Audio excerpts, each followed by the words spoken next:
suis sur Zalis, aujourd'hui voici mon top 7 animé de l'hiver 2018. Allons-y. En 1, Darling in the France. Dès que j'ai vu Zero Two dans son costume militaire, elle m'a fait penser à Altair dans Les Criatas. Puis son air mutin avec sa sucette m'a rappelé Marie dans Rebuild of Evangelion. La descente en escalator géant vers ce qu'on pourrait penser le Geofront et les combats contre le hurleur m'ont rappelé les anges de mon adolescence avec Neon Genesis Evangelion. D'ailleurs, le pilotage en couple des Franxx me rappelle Aquarion et l'opening composé par Hide me fait penser à la mélodie dramatiquement mystérieuse de Ibara no Namida de l'Arc-en-Ciel.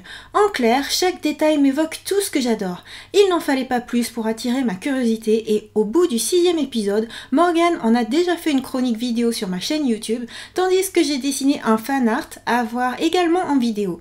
De qui? De Zero Two et ses cheveux roses bien sûr. Diffusé en simulcast sur Crunchyroll. Résumé. Dans un lointain futur, la Terre est en ruine et l'humanité s'est retranchée dans une ville fortifiée mobile, Plantation. Un quartier dédié à la formation de jeunes pilotes qui ne connaît sans rien du monde extérieur.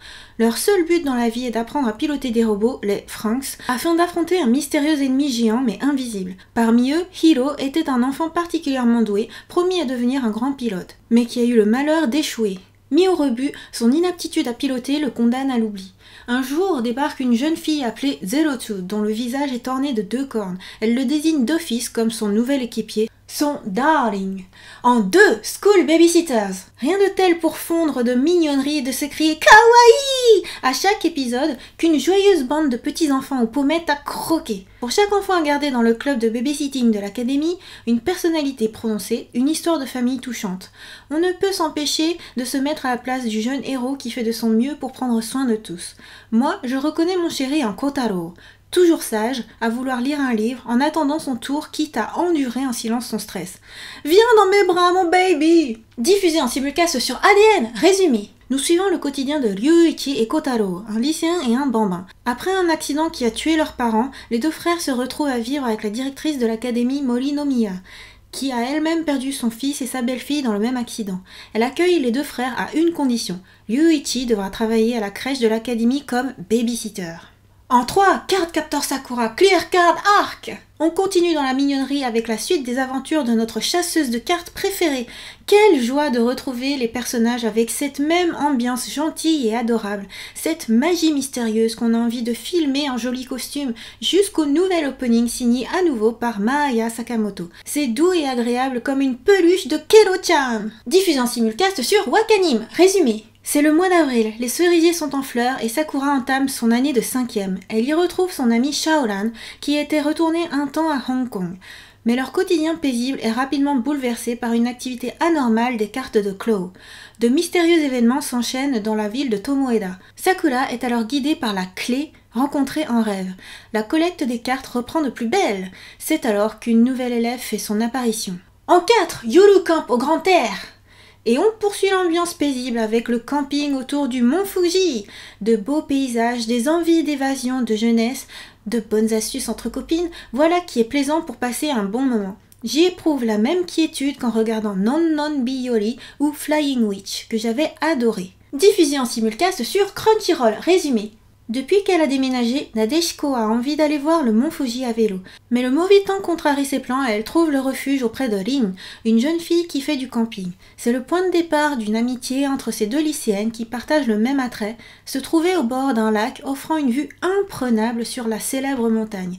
Elle décide de former un club d'activités de plein air et d'entraîner d'autres camarades vers ce lieu de quiétude. En 5, Sanrio Boys.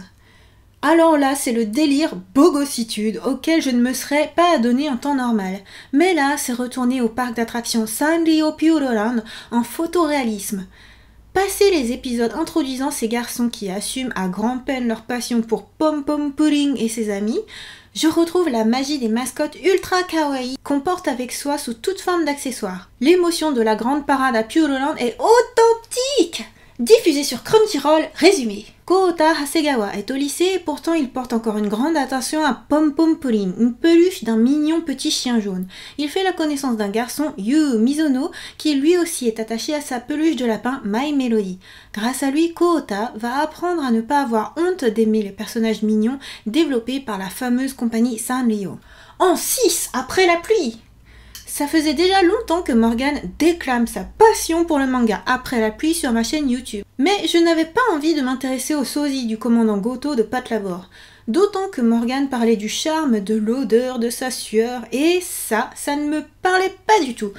Il aura fallu qu'il me plante devant l'anime pour que je m'y intéresse, et c'est vrai, je suis moi aussi charmée par cette romance atypique. Avec une jolie adaptation en animation pour couronner le tout. Le côté fleur bleue de mon chéri a du bon. Diffusé en simulcast sur Amazon Prime Video. Résumé. Akira Tachibana, 17 ans, jadis star de son club d'athlétisme, a dû s'arrêter de courir suite à une blessure. Elle est secrètement amoureuse du gérant du restaurant Masami Kondo, 45 ans, le restaurant familial où Akira travaille. En 7, A Place Further Than the Universe. Un autre anime qu'adore Morgane et que je n'aurais pas regardé sans lui, l'histoire d'une lycéenne qui a envie de partir quelque part pour vivre pleinement sa jeunesse, quelle que soit la destination. Ce quel que soit me paraissait insipide, un peu comme avancer sans but. Mais au fur et à mesure des épisodes, l'émerveillement pur et la détermination réaliste sont au rendez-vous. Une folle aventure jamais vue, diffusée en simulcast sur Crunchyroll. Résumé. Notre premier pas est toujours guidé par la curiosité. Découvrir ce qu'on n'a jamais vu, jamais entendu, jamais touché ou jamais senti. C'est l'histoire de 4 filles qui partent en expédition en Antarctique, le toit du monde, pour un voyage dans des conditions extrêmes, plus intenses que si elles étaient allées au-delà de l'atmosphère. Bonus! Haguto Purikua! Ah, la nouvelle série Pretty Cure vient de commencer, c'est surexcitant. J'adore le chara-design avec des reflets même dans l'eyeliner des super-héroïnes. J'aime le côté encourageant cheerleader de Hana. Notez qu'elle porte le même prénom que l'héroïne de mon roman. De quoi se remplir le cœur de bonne humeur, de tendresse, d'optimisme envers son avenir. Cette année promet d'être un très bon cru pour Purikua. Et pour finir, un petit commentaire. À l'origine, cette chronique est d'abord un article de blog. Et pour limiter cet article à une courte sélection, j'ai omis les animés qui se poursuivent depuis la saison d'automne tels que The Ancient Magus Bride ou March Comes In Like a Lion, qui sont cependant d'énormissimes coups de cœur. J'ai choisi de ne retranscrire que mes sensations sans chercher à rédiger un article prenant de la hauteur.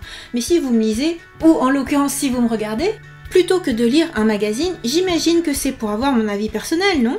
J'espère que cette écriture légère vous plaira. Pour 2018, j'avais décidé de créer en toute liberté, sans prise de tête, mes vidéos YouTube et mes livres.